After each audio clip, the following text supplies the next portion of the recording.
Hello everyone, welcome to the session. आप सभी का बहुत बहुत स्वागत है आज के हमारी इस वीडियो में। आज की वीडियो का एजेंडा होगा आईबीपीएस पीओ और आरआरबी पीओ के सिलेबस में क्या डिफरेंस है। क्या दोनों एग्जाम्स को एक साथ प्रिपेयर किया जा सकता है? दोनों में से डिफिकल्ट वाला कौन सा है, इजी कौन सा है? अगर दोनों में सेम कंपोनेंट पूछे जा रहे हैं तो लेवल ऑफ क्वेश्चन क्या रहता है, प्री में क्या रहता है, मेंस में क्या डिफरेंस है, कंपोनेंट का क्या डिफरेंस है, सब्जेक्ट्स का भी कोई डिफरेंस है क्या? मतलब पूरी वीडियो एंड तक देखना, आपको एक एक चीज समझ में आ जाएगी कि दोनों एग्जाम्स में क्या क्या डिफरेंस है, दोनों में से किसको प्रिपेयर करना आसान है, किसको मुश्किल है, और दोनों को कहां से प्रिपेयर करना चाहिए। राइट सोर्सेज भी बताऊंगा, एंड तक वीडियो को जरूर देखना। चलिए तो शुरू करते हैं। सबसे पहली कहानी की शुरुआत होगी, आईबीपीएस पीओ हो, आरआरबी पीओ हो या एसबीआई पीओ हो, किसी भी एक बैंकिंग एग्जाम को अगर आपको टारगेट करना है तो पहली चीज जो आपको करनी चाहिए वो है प्रीवियस ईयर पेपर का एनालिसिस। अगर आप ये नहीं करते हो तो आप बहुत सारा हिस्सा मिस कर दोगे। एक स्मार्ट बच्चा जो स्मार्टली प्रिपेयर करता है वो पहले एनालिसिस करता है और खुद से एनालिसिस करता है और वो ये निकाल लेता है कि यार प्री में ये इंपॉर्टेंट है, मेंस में ये है, ये सिलेबस का सब कुछ करता है। आप भी ऐसा कर सकते हो, वो भी फ्री ऑफ कॉस्ट, क्योंकि आईबीपीएस हो, एसबीआई हो या आरआरबी हो, इन सब के प्रीवियस ईयर पेपर एडिटैब आपको फ्री ऑफ कॉस्ट प्रोवाइड कर रहा है। इसी वीडियो के डिस्क्रिप्शन में लिंक है, जाकर के फटाफट से डाउनलोड कर लो। ठीक है, चलो शुरू करते हैं। तो सबसे पहले सिलेक्शन प्रोसेस में क्या डिफरेंस है, ये आईबीपीएस पीओ, ये आरआरबी पीओ। देखो, दोनों में सबसे पहले प्रीलिम्स एग्जाम होगा, फिर मेंस एग्जाम होगा, फिर इंटरव्यू होगा। ठीक है, 3 स्टेप यहां भी है और 3 स्टेप आरआरबी पीओ में भी है। लेकिन अब प्री के अंदर यहां दोनों में बड़ा अंतर है, क्योंकि quant, reasoning, English, IBPS PO में ये तीनों सब्जेक्ट रहते हैं, 100 क्वेश्चन होते हैं। क्वांट के 35 क्वेश्चन होंगे, रीजनिंग के 35 होंगे और इंग्लिश के 30 क्वेश्चन होंगे। ठीक है, पूरा 1 घंटा मिलेगा आपको। लेकिन यहाँ पे इन दोनों के 40-40 सवाल होते हैं, 40 क्वेश्चन क्वांट के, 40 रीजनिंग के, और टोटल आपको 45 मिनट मिलते हैं इन क्वेश्चंस को सोल्व करने में। ठीक है भाई, अब आपको अगर ये कंपैरिजन करना है तो इन दोनों में लेवल आसान कौन सा है, तो इसका लेवल इजी होगा और इसका लेवल मॉडरेट होगा। प्री में दो बहुत ज्यादा दिक्कत नहीं आती है। ठीक है, मतलब मैं इसको इजी, बिल्कुल इजी नहीं बोलूंगा, मैं इसको मॉडरेट बोल सकता हूं, और मैं इसको मॉडरेट से थोड़ा सा डिफिकल्ट बोल सकता हूं। यानी कि अगर मैं बोलूं कि ये 100 में से 60 है तो ये 100 में से 70 है। समझ रहे हो ना? तो लेवल का इतना फर्क है, मतलब पीओ का लेवल इससे थोड़ा मुश्किल होता है। फिर अगर मेंस की बात करें तो यहाँ रीजनिंग एंड कंप्यूटर एप्टीट्यूड है, डाटा एनालिसिस एंड इंटरप्रिटेशन है, general economic and banking awareness है, इंग्लिश लैंग्वेज है और डिस्क्रिप्टिव पेपर है। लेकिन यहाँ ऐसा कुछ नहीं है। देखो, पहला डिफरेंस तो क्या, यहाँ सिर्फ क्वांट है। ठीक है, क्वांट के 40 क्वेश्चन होंगे, यहाँ डाटा एनालिसिस एंड इंटरप्रिटेशन है। फिर यहाँ रीजनिंग एंड कंप्यूटर है, यहाँ कंप्यूटर नाम मात्र है, लेकिन यहाँ रीजनिंग के 40 क्वेश्चन अलग है और कंप्यूटर के अलग है भाई। ठीक है, उसके बाद जनरल अवेयरनेस दोनों में है, यहाँ भी है और यहाँ भी है। तीसरा, यहाँ पे इंग्लिश लैंग्वेज है ओनली, लेकिन यहाँ आप इंग्लिश और हिंदी में से कोई भी एक चूज कर सकते हो। अगर आपकी इंग्लिश अच्छी नहीं है तो आप हिंदी में भी दे सकते हो। और एक मेजर डिफरेंस ये है, यहाँ पे डिस्क्रिप्टिव पेपर भी होता है। हालांकि इस डिस्क्रिप्टिव पेपर में एक लेटर आएगा और एक ऐसे होगा। ठीक है, बट ये कंप्यूटर पे टाइपिंग वाला टेस्ट होगा, ऐसा पेन पेपर वाला नहीं होगा। ठीक है, तो ये डिफरेंस है मेंस में। फिर यहाँ इंटरव्यू है, यहाँ भी इंटरव्यू है, बाकी कोई अंतर नहीं है, बट ये बहुत अंतर है दोनों में। ठीक है भाई, चलो अब आगे स्टेप बाय स्टेप जानते हैं, पूरा सिलेबस खोलेंगे, इसमें क्या आता है, इसमें क्या आता है, सब चीजें डिस्कस करेंगे। ठीक है, ये नंबर ऑफ वैकेंसीज है। पिछले 4 साल में देखोगे तो यहाँ आईबीपीएस पीओ इतना आया, तो आरआरबी पीओ की भी इतनी है। आईबीपीएस पीओ यहाँ 6000 समथिंग है, यहाँ 27 पे, यहाँ 3 जा रहा है, ये 250 है, ये 6000 है, ये 34 है। तो मतलब ये अराउंड 5 से 6000 आती हैं और ये अराउंड 4 से 5000 आती है। ठीक है, दोनों की अभी तक 25 में दोनों में से किसी की नोटिफिकेशन नहीं आई, बट बहुत जल्दी आपको किसी एक की नोटिफिकेशन देखने को मिल सकती है। ठीक है, चलो उसके बाद अगर डिफिकल्टी लेवल की बात करूं तो मैं आपको बता रहा हूं कि आईबीपीएस पीओ मुश्किल है। ठीक है, आरआरबी पीओ से। ठीक है, आईबीपीएस का लेवल ज्यादा होता है आरआरबी के मुकाबले, तो ये ध्यान रखिएगा भाई। ठीक है, एक तो मुश्किल यही होगी भाई, यहाँ आपको इंग्लिश में छूट है, इंग्लिश आप चाहो तो मेंस में ले सकते हो, ना चाहो तो नहीं। यहाँ तो प्री में भी है, मेंस में भी है और फिर डिस्क्रिप्टिव में भी है।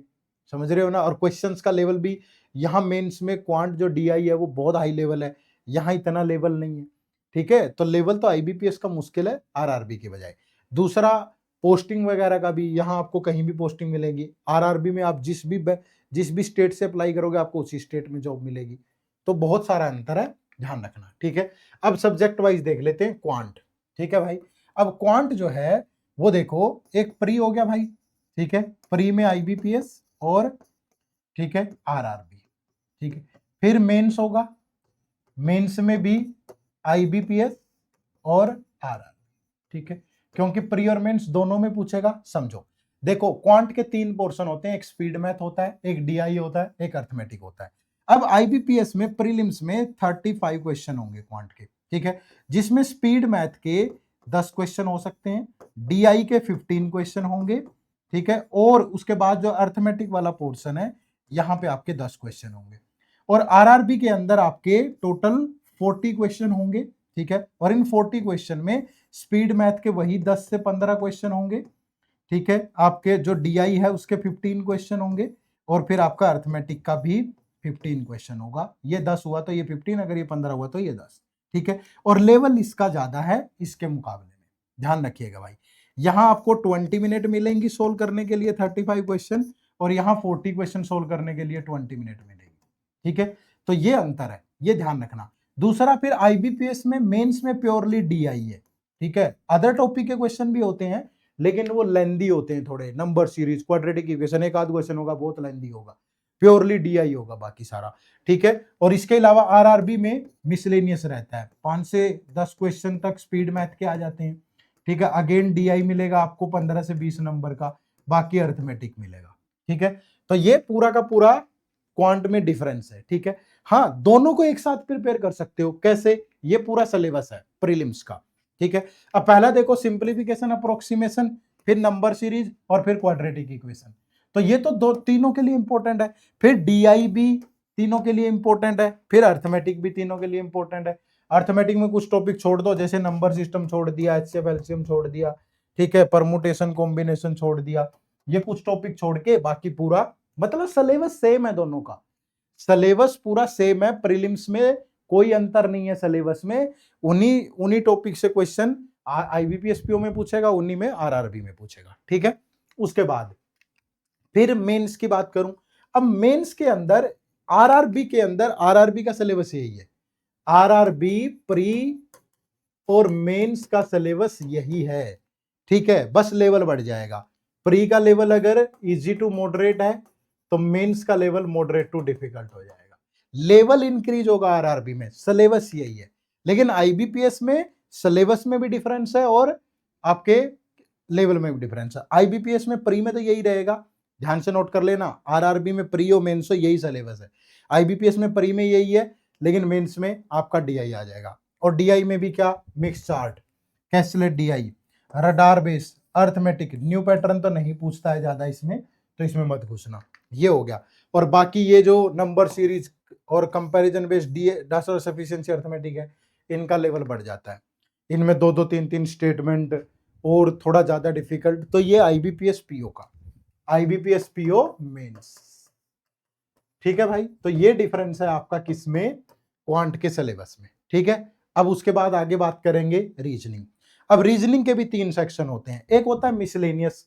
अब मिसलेनियस में कौन से टॉपिक आएंगे, जैसे अल्फा न्यूमेरिक सीरीज, जैसे कोडिंग डिकोडिंग, जैसे सिलोगिज्म, जैसे इनइक्वालिटी, जैसे डायरेक्शन सेंस, जैसे ब्लड रिलेशन, जैसे रैंकिंग, ये टॉपिक आपके मिसलेनियस में आते हैं। फिर सीटिंग अरेंजमेंट और पजल, फिर क्रिटिकल रीजनिंग, और प्लस यहां पे डाटा सफिशिएंसी, ठीक है। डाटा सफिशिएंसी कोई नया टॉपिक नहीं है, इन्हीं टॉपिक से मिलके बनता है, और plus machine input out, machine input output, ठीक है।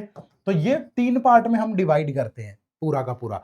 अब जो चाहे आईबीपीएस हो चाहे आरआरबी हो, अब प्री में आपके इन्हीं से क्वेश्चन होते हैं, ठीक है, अल्फा न्यूमेरिक सीरीज होगी, ठीक है भाई, कोडिंग डिकोडिंग हो गया, सिलोगिज्म हो गया, इनइक्वालिटी हो गया, डायरेक्शन हो गया, ब्लड रिलेशन हो गया, रैंकिंग। तो सीटिंग अरेंजमेंट और पजल्स ये 50% रहती है भाई, ठीक है, 50% ये रहता है, 50% आपका इनमें से आता है, चाहे आईबीपीएस का प्री हो चाहे आरआरबी का प्री हो, ठीक है, ये ध्यान रखना पूरा का पूरा। उसके बाद फिर जो मेंस का सिलेबस आएगा, अब मेंस में देखो 2 चीजें हैं, जो आईबीपीएस है उसके मेंस के अंदर एक ही सेक्शन है रीजनिंग एंड कंप्यूटर एप्टीट्यूड, लेकिन जो आरआरबी का है उसमें कंप्यूटर अलग से 40 क्वेश्चन है, ठीक है, और रीजनिंग के अलग से 40 क्वेश्चन है। तो ये बात ध्यान रखना, समझ रहे हो ना।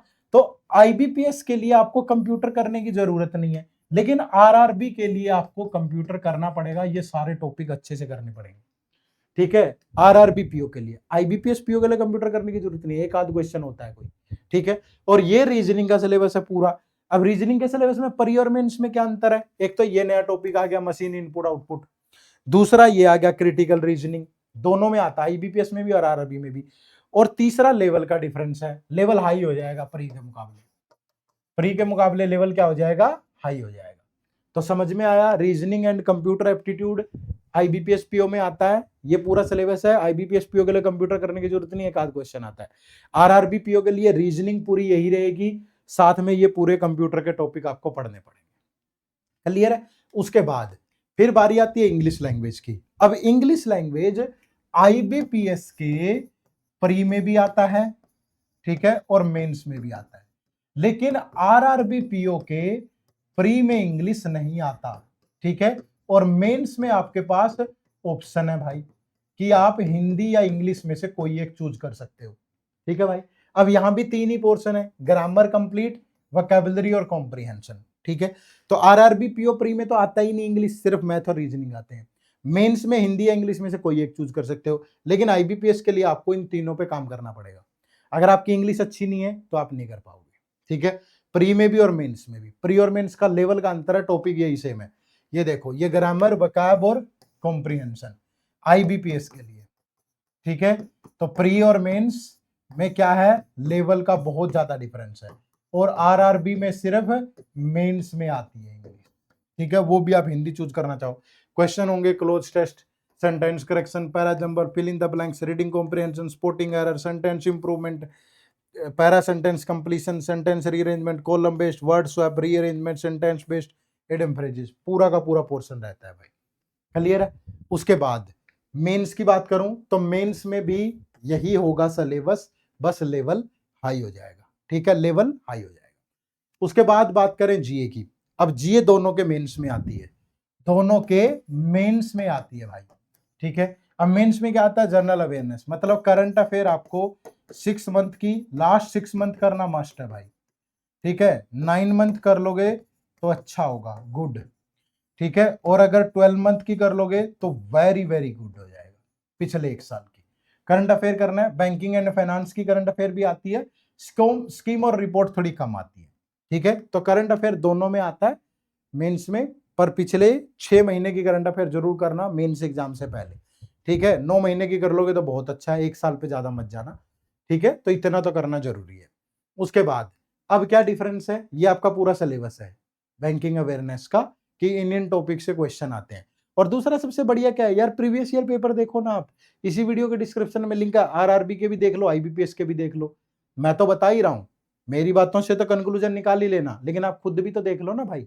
उसके बाद फिर computer knowledge, computer knowledge IBPS के लिए करने की जरूरत नहीं है, क्योंकि 1-2 क्वेश्चन ही आते हैं, लेकिन आरआरबी में पूरे 40 क्वेश्चन आते हैं भाई, तो इसके लिए करना पड़ेगा, ठीक है। क्या क्या सिलेबस है ये पूरा, internet, memory, computer abbreviation, keyboard shortcut, computer hardware, Microsoft office, computer software, computer fundamental terminology, networking, number system, operating system, पूरा ये सिलेबस है, ठीक है। उसके बाद डिस्क्रिप्टिव टेस्ट, तो डिस्क्रिप्टिव टेस्ट में आईबीपीएस में आएगा, आरआरबी में डिस्क्रिप्टिव टेस्ट नहीं होता। इसमें भी 2 ही क्वेश्चन आते हैं अभी तक, ठीक है भाई, 2 ही क्वेश्चन आते हैं जो कि टाइप करना होता है आपको, सिर्फ ये एस्से और लेटर आ रहा है, ठीक है। फिर आप बोलोगे सर आपने ये क्यों लिखा, क्योंकि इस बार एसबीआई पीओ का सिलेबस चेंज हो गया था ना, तो उसमें प्रेस, ईमेल, रिपोर्ट, सिचुएशनल, ये सब था। हो सकता है कि इस बार आईबीपीएस में भी आ जाए, तो ये तो प्रिपेयर करना ही करना है, इस पे भी ध्यान रखना एक नजर, बाकी नोटिफिकेशन आएगी तब पता चल जाएगा, ठीक है। चलिए उसके बाद Hindi language, Hindi language IBPS में नहीं आती, ठीक है, लेकिन आरआरबी में मेंस के अंदर आपके पास एक ऑप्शन है कि आप हिंदी इंग्लिश में से कोई भी एक चूज कर सकते हो, लेकिन आईबीपीएस में हिंदी नहीं आती, क्लियर है भाई। आईबीपीएस पे हम नहीं आती, आरआरबी में आप चूज कर सकते हो, ठीक है। तो ये पूरा डिफरेंस है, पूरा का पूरा डिफरेंस है ये आईबीपीएस और आरआरबी का, जो मैंने आपको बता दिया। इसके बाद अगर आप सोर्सेज की बात करो तो ये बुक्स हैं, ठीक है। अगर आप चाहो तो इन बुक से आप प्रिपेयर कर सकते हो, ठीक है। बट मैं एक सजेशन भी दूंगा, मत करना बुक से प्रिपेयर। आप सब बोल रहे हो क्यों? एक तो पेपर ऑनलाइन होता है भाई, दूसरा बुक्स अपडेटेड नहीं है, ठीक है। अब कोई टेस्ट सीरीज है, सपोज एडुटैप की एक टेस्ट सीरीज लिया आपने या एडुटैप का कोर्स लिया, कोई चेंज होता है, कोई नया क्वेश्चन आया, पैटर्न आया, यहाँ से चेंज करूंगा 2 सेकंड में आप तक पहुंच जाएगा। बुक्स तो एक बार खरीद ली और नहीं है अपडेटेड, टाइम टेकिंग प्रोसेस है, गया जमाना। किताबें पढ़ना जीवन के लिए बहुत अच्छा है, लेकिन कॉम्पिटिटिव एग्जाम्स के लिए पढ़ना मूर्खता के बराबर हो जाएगी आज। तो आप इनका कम यूज करें तो बेहतर रहेगा। हाँ, आप ये न्यूज़पेपर मंथली कंपाइलेशन ये जरूर पढ़ें, ठीक है। उसके बाद क्या सोर्सेज है? उसके बाद एक फ्री सोर्स है। फ्री सोर्स क्या है? आप हमारे इस यूट्यूब चैनल को सब्सक्राइब कर लो। इस पे डेली 4 क्लास होती है, Monday to Friday. Monday to Friday 4 class होती है। क्वांट की क्लास होती है सुबह 9 बजे 9 AM पे। रीजनिंग की क्लास होती है दोपहर को 2 बजे। इंग्लिश की क्लास होती है शाम को 4 बजे, ठीक है। और करंट अफेयर की क्लास होती है शाम को 5 बजे। यही तो सब्जेक्ट आपसे पूछ रहा है वो, तो पूरा सिलेबस कवर, ठीक है, फ्री ऑफ कॉस्ट। बस इस यूट्यूब चैनल को सब्सक्राइब कर लो, एडुटैप बैंकिंग एग्जाम को। टेलीग्राम चैनल का लिंक इसी वीडियो के डिस्क्रिप्शन में, वो ज्वाइन कर लो, क्योंकि वहीं पे लेक्चर की PDF मिलती है, सब कुछ, ठीक है। और अगर आप इस टेस्ट सीरीज ये फ्री क्लासेस के साथ साथ हमारे इस बैंकिंग एग्जाम महापैक में भी आ गए गलती से, तो फिर सफलता आपके आसपास ही है, बिल्कुल आसपास है, और आत्मविश्वास बढ़ जाएगा। क्यों? क्योंकि एक तो कंसेप्ट क्लास है सारी recorded, math, reasoning, English, pre से लेके SBI PO मेंस तक सब, और साथ में topic wise test, quant, reasoning, English complete बहुत अच्छे से। फिर करंट अफेयर वीकली और मंथली दोनों कंपाइलेशन, साथ में मंथली MCQs, फिर डिस्क्रिप्टिव इंग्लिश IBPS PO वाली भी, SBI PO वाली भी। फिर उसके बाद कंप्यूटर भी, हिंदी लैंग्वेज नहीं है, बस इंग्लिश तो है, हिंदी लैंग्वेज नहीं है, कंप्यूटर है इसके अंदर, पूरी क्लास भी, टेस्ट भी, सब कुछ। फिर इसमें mini mock test, chapter wise test तो है ही है, मिनी मॉक टेस्ट PO के अलग, क्लर्क के अलग, फुल लेंथ टेस्ट सबके, PO के अलग, क्लर्क के अलग, प्री के अलग, मेंस के अलग, सोल्ड PYQ, मेंटर सपोर्ट पूरी, कभी डिमोटिवेट फील हो, कभी कुछ भी पूछना है फैकल्टी से, हरदम अवेलेबल है। तो मतलब ये तो शानदार कोर्स है। और इसके लिए क्या करना है, इसी वीडियो के डिस्क्रिप्शन में लिंक है, जाओ और इनरोल कर लो, या फिर सिंपली गूगल पे टाइप करो edutap.in, ये edutap.in यहां टाइप करो, ये हमारी वेबसाइट ओपन होगी, यहाँ कोर्सेज पे आ जाओ, कोर्सेज पे आके ये बैंकिंग कोर्स पे आओ, ये बैंकिंग कोर्स, ठीक है।